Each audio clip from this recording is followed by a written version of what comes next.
Major funding for KPBS Evening Edition has been made possible in part by Anderson Plumbing, Heating and Air, proud to support the mission of KPBS and privileged to serve San Diego clients. Anderson Plumbing, Heating and Air, helping homeowners maintain drain, heating, and cooling systems since 1978. And by the Conrad Prebys Foundation, Darlene Marcos Shiley, and by the following.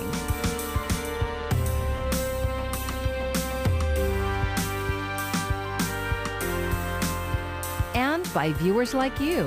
Thank you. Good evening. It's Thursday, November 5th. Thanks for joining us. I'm Maya Trabulsi, and we are indeed awaiting a winner in the presidential race. The count being completed in a handful of states. An answer could come at any time. All this as President Trump moments ago made unfounded claims the election is being stolen from him. Let's turn to KPBS reporter Matt Hoffman in the newsroom. Matt, you've been following the numbers. How are things playing out right now? We could know later tonight or maybe even tomorrow morning who the next president of the United States will be, but there's vote counting still underway in key battleground states. Now let's go to the map. I want to show you Joe Biden, 264 electoral votes to Donald Trump's 214. Now they need 270 to win. Both men have a path to get there, but votes have been trending for Biden. Let's go to the East Coast. Pennsylvania, North Carolina, and Georgia still trending toward Trump, but the leads that he has are getting slimmer, especially in Georgia. It's razor thin over there. As we go out to the West Coast, Arizona, that state has been called by the Associated Press, not by all the news organizations though. And then Nevada, there's a battle brewing there. Joe Biden with a very slim lead there, but the former vice president thinks it's enough to take him to the White House. We continue to feel, Senator and I, we continue to feel very good about where things stand. We have no doubt that when the count is finished, Senator Harris and I will be declared the winners. So I ask everyone to stay calm, all the people to stay calm. The process is working. It is the will of the voters, no one, not anything else, that chooses the President of the United States of America.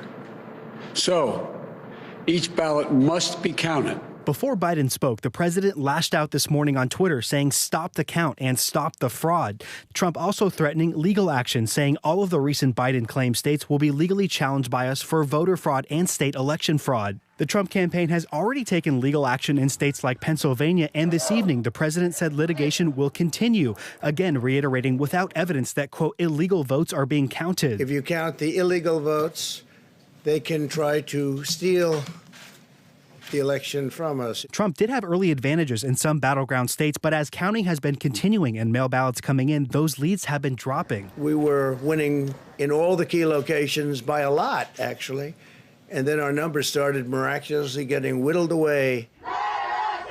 Overnight in Maricopa County, Trump supporters were protesting, asking for all the votes to be counted, confident that Biden will not hold Arizona. Today, there were similar protests in battleground states like Georgia, also in Pennsylvania, as both sides took to the streets in Philadelphia, eager for a winner to be declared. Elections officials are reiterating that the election is over, but that it will take time to count all of the votes. Our goal here in Clark County is not to count fast. We want to make sure that we're being accurate. The results in the state of Nevada obviously are going to be very important to the entire country, and that is our number one goal. Yeah, now we know the president has been saying for months that having Americans vote by mail is rampant with fraud, almost sort of preparing his supporters to contest this election should it go to Joe Biden. Now we know a lot of results are still continuing to come, and you can see this map here. We're going to keep you updated. Now we could know potentially tonight, maybe tomorrow morning, but there are these looming lawsuits and then potentially recounts. But right now, Maya, still too close to call this race. Thanks so much for that report, Matt. And it was the most expensive measure in state history. And Prop 22 has passed in California, which means ride, hail, and delivery drivers will continue to be treated as independent contractors, not as employees. KPBS reporter Jacob Ayers says there will still be some benefits granted by the proposition. Prop 22 has passed with 58.4% of people voting yes, which allows app-based drivers to continue to be treated as independent contractors. Rideshare and food delivery companies are celebrating a big win, and so are some app-based drivers. Michael Elia is a driver with Lyft and Uber and says he is happy to be staying an independent contractor. When we signed up to work with Uber, we signed up as an independent contractor, and that's what we agreed to do. And I like it because that's where I can do my own hours. I don't have to stick in any schedule or anybody tell me what to do. It's my own business. Critics of Prop 22 have argued it undermines the spirit of AB 5, a bill authored by Assemblywoman Lorena Gonzalez, who said in a statement it is intended to ensure workers aren't exploited by gig companies. My cause today is no different than it was yesterday: demand fairness for working Californians and fight back against corporations trying to buy our democracy. Later on, Gonzalez also said, I trust the drivers will organize, persist, and lead the way to making this a reality. It remains to be seen what paths forward exist on the state and federal level, but I'm honored to be in the fight with them. The campaign for Yes on Prop 22 was backed by more than $200 million in funding from Uber, Lyft, DoorDash, Instacart, and Uber-owned Postmates. That makes it the costliest ballot measure in California's history. So we think this is a really dangerous precedent, and we're going to be continuing to look at ways that we can support gig workers as well as all workers in the state of California going forward. Proposition 22 still mandates that the ride-hailing companies offer drivers some new benefits, including stipends to buy health insurance, accident insurance, and some guaranteed level of pay. Jacob Ayer, KPBS News. And the results of state and national elections could have a huge impact on funding for local schools. Billions are on the line as statewide support for Proposition 15 trails, and Republicans appear likely to maintain control of the U.S. Senate. KPBS education reporter Joe Hung explains what all this means for San Diego's schools.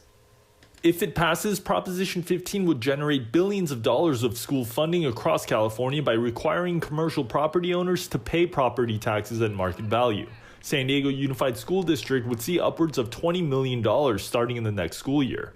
But as of Wednesday night, about 48% of California voters had supported the measure. With millions of mail-in ballots left to count, however, supporters of Prop 15 remain optimistic. We would definitely see improved revenue starting as early as next year. Richard Barrera is a board member at San Diego Unified. We could double the number of school counselors, in our district. We could double the number of school nurses. We could reduce class size, particularly in our early grades. So there's many, advantages to our district if Prop 15 were to end up passing. One expert was encouraged by the amount of support for Prop 15, even if it's unlikely to pass. Alicia Smith-Arriaga is the executive director of Ed Trust West, a research and advocacy group focused on equity in education. I would urge not only policymakers, but employers to come together and think about, the issues we see in the state in terms of the economy are pipeline issues, and so we have to start further down. And that means investing resources in ways we haven't before. For Barrera, a Republican-controlled Senate could be the bigger issue when it comes to school funding. He has said that San Diego Unified's reopening plans depend on dollars that would come from another large federal stimulus package. He urged D.C. lawmakers to pass a bill before January. We're already into, the next big wave of the coronavirus around the country. And, if people are concerned about schools, if people are concerned about opening up the economy, if people are concerned about helping people through this next period of time, then they really need to take a responsible, approach and act now. Joe Hong, KPBS News. New election numbers are coming out tonight from the San Diego County Registrar of Voters. KPBS reporter Eric Anderson is in the newsroom checking in on a few key local races. Eric? Maya, that's right. We are tracking what's coming out of the Registrar of Voters office this evening. This is the first time that they've updated their election numbers since early in the morning on election night. In the 50th race for the congressional seat, 50th race, Daryl Issa against Amar Campa-Najjar, we now have Daryl Issa still leading with 52% of the vote. He is up about 14,000 votes at this point. Another race that we are tracking is the race between Steve Voss and Joel Anderson. They're hoping to replace District 2's Diane Jacob, who was termed out of office. That the closest race on the ballot, still only separated by a little bit less than 1,000 votes. Steve Voss with 119,000, Joel Anderson a little over 118,000. That's the race for Supervisor District number 2. Here in the city of San Diego, mayor's race, Todd Gloria at the top of the ticket. He, at the end of election night tallies, was up by about 61,000 votes. That's narrowed again today. He now leads somewhere in the neighborhood of, well, actually it's a little bit larger, about 64,000 votes now. So he is starting to separate himself even more from his opponent, Barbara Bree. Todd Gloria, Barbara Bree competing to replace Kevin Faulconer as the top elected official in the city of San Diego. Those are some of the early results that are in. We're going to take a look at the numbers as they come in during the course of this hour. We'll be back in a few minutes to let you know what else is interesting. Thanks so much, Eric. Two similar measures focused on new home developments in the North County are leading to very different outcomes. Here's KPBS North County reporter Tanya Thorne. Oceanside residents have spoken and voted no on Measure L, the North River Farms project, choosing to keep the commercial farms already in place. North River Farms would have taken 268 acres of that farmland and turned it into 585 new homes and an 88-acre organic farm. The plan also included expansion of some roadways. Although opponents of Measure L were mainly volunteers with limited campaign funding, Catherine Carbone says the results prove what the majority of Oceansiders want. It reflects that it doesn't matter how much money is thrown at an issue if the people understand what's going on and they're educated and they make a conscious choice. The people are going to win every time. While South Morro Hills will stay unchanged for now, Carbone says developers could come back in a year and reapply for the project. So if you're on city council and you green light this project again after the people have told you, hey, we don't want it, then we have a problem there with the individual city council members. It was a different outcome for a Poway development. Residents there approved Measure P. That will bring the farm development to the now deteriorating Stone Ridge Country Club. The project will bring 160 new homes, 70 acres of open space, and amenities like parks, trails, gardens, an event space, and a fitness center available to all Poway residents. Stone Ridge used to offer a golf course and plush buildings, but is now abandoned and overgrown with plants, vandalized with graffiti, and broken windows.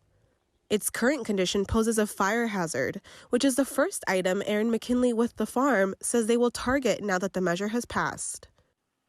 We promised the citizens that we are going to clear and demo within 90 days of the election being validated. So first steps, calling the city, getting our demolition permit so that we can clean up the structures on site and cleaning up the fire hazard. McKinley says they expect some model homes and amenities will be available by the end of 2022. Tanya Thorne, KPBS News.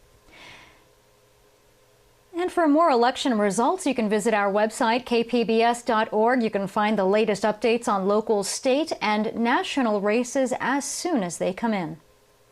I'm Judy Woodruff. Tonight on the NewsHour, Joe Biden gains ground in undecided states as the Trump campaign questions results so far and files lawsuits. Coming up at 7 after Evening Edition on KPBS.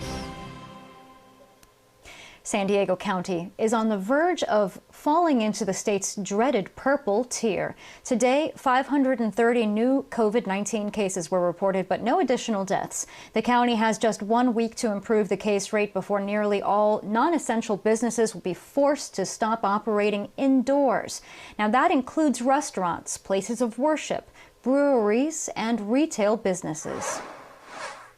A restaurant in Point Loma is preparing now that it's looking like more like restrictions could be coming.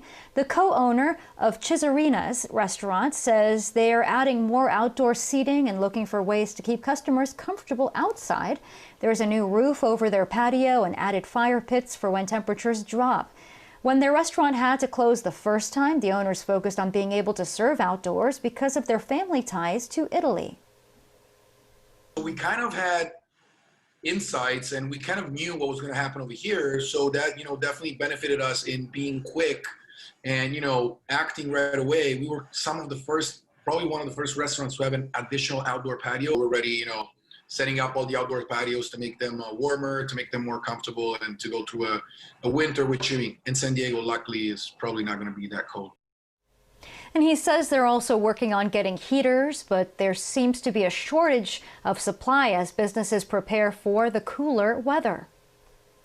Another 751,000 Americans claimed first-time unemployment benefits last week on a seasonally adjusted basis. Today's numbers from the Labor Department are down slightly from the prior week. Continued jobless claims, which count workers who have applied for benefits for at least 2 weeks in a row, came in at 7.3 million. That's about 500,000 fewer than the prior week.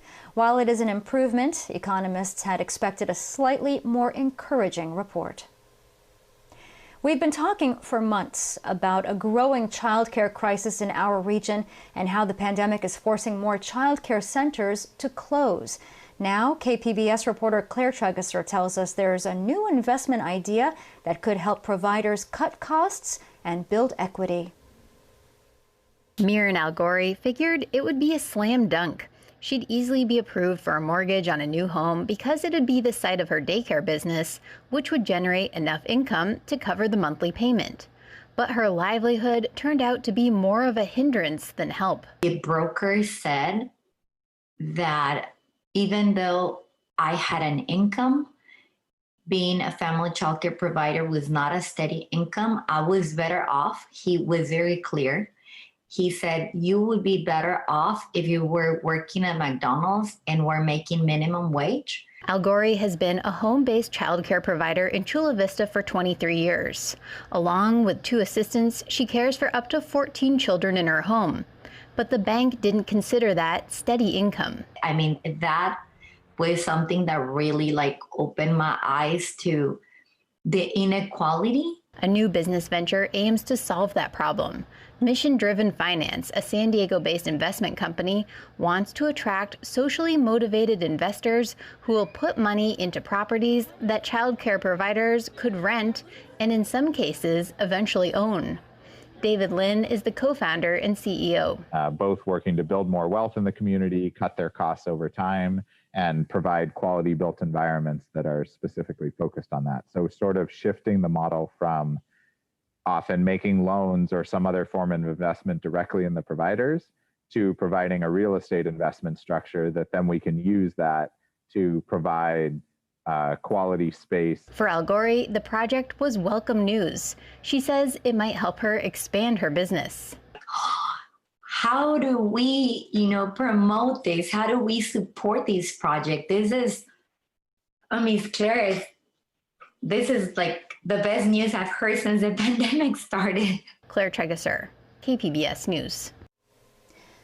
And Mission Driven Finance plans to begin raising money from investors for the project early next year and has a goal of launching a pilot site in San Diego in 2021. The fight against COVID-19 is having a positive impact on the fight against the flu. This year, 18 flu cases have been reported in the county, compared with 400 at the same time last year. County health officials believe this is the result of the preventative measures taken to stop the spread of coronavirus. More people are also receiving flu vaccinations. Health officials want to lower the risk of San Diegans getting both coronavirus and the flu virus at the same time.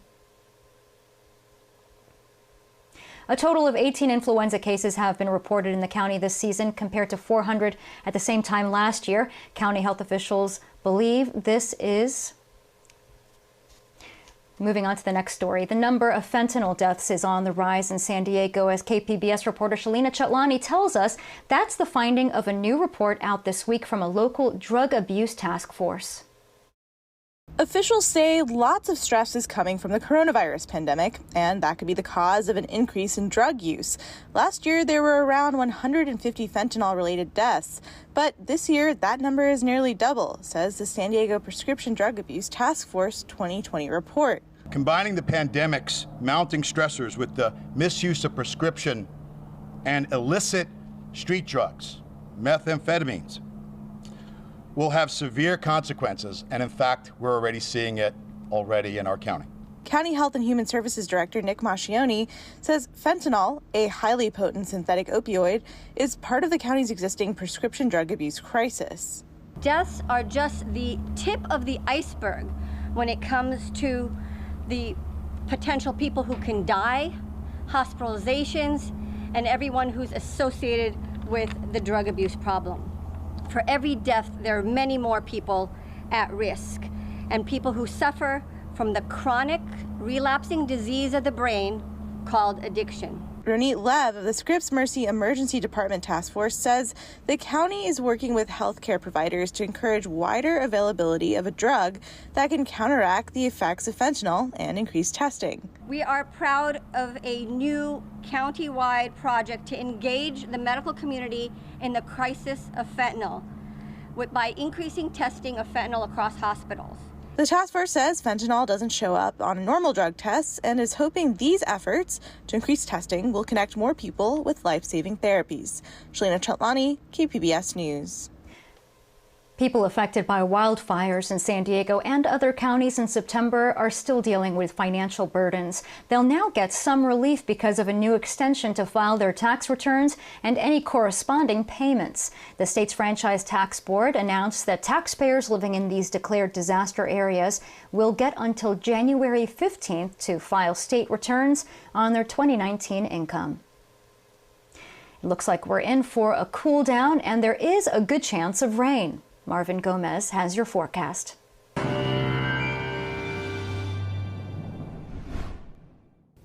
Happy Thursday, everyone, and I hope you're having an amazing day. Thanks for tuning in to KPBS News. I'm AccuWeather's Marvin Gomez, and as we head into Friday, that's when the cool down will begin for us across Southern California. Some gusty winds picking up as well, and even the chance for some rain across our area, and even the mountains could see a couple of flurries. Into tonight across San Diego County, temperatures cooling down to 53 degrees across Escondido, Oceanside at 51. We do have some of those high clouds across our area, and as we head into Friday, you could see how we have a cold front that's going to be sliding across California, and that's going to start bringing those temperatures, especially to the northern part of the state, between 5 and 15 degrees below normal. Some gusty winds will press across our area as well. Here's a quick look at San Diego County. Looking at a high of 91 degrees for Borrego Springs to Ramona, 78.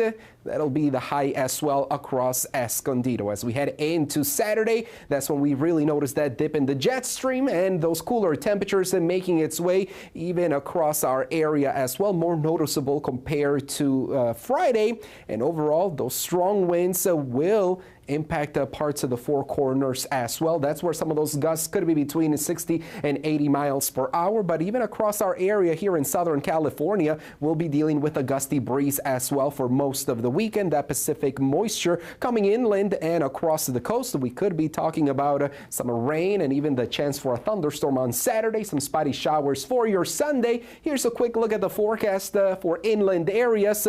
78 on Friday, then dropping into 60 degrees for both Saturday and Sunday. Seems like we'll need the umbrella on those days. Across the mountains, we're going from 66 on Friday to 39 with the chance for snow showers. Across the higher terrain, we're staying in the upper 30s for Sunday, and temperatures gradually warming back up as we head into next week across the mountains. For the deserts, 91 on Friday, much cooler, only coming up to 65 degrees on Saturday. And there is the chance for a spotty shower for your Sunday. I'm Marvin Gomez for KPBS News. Back to you.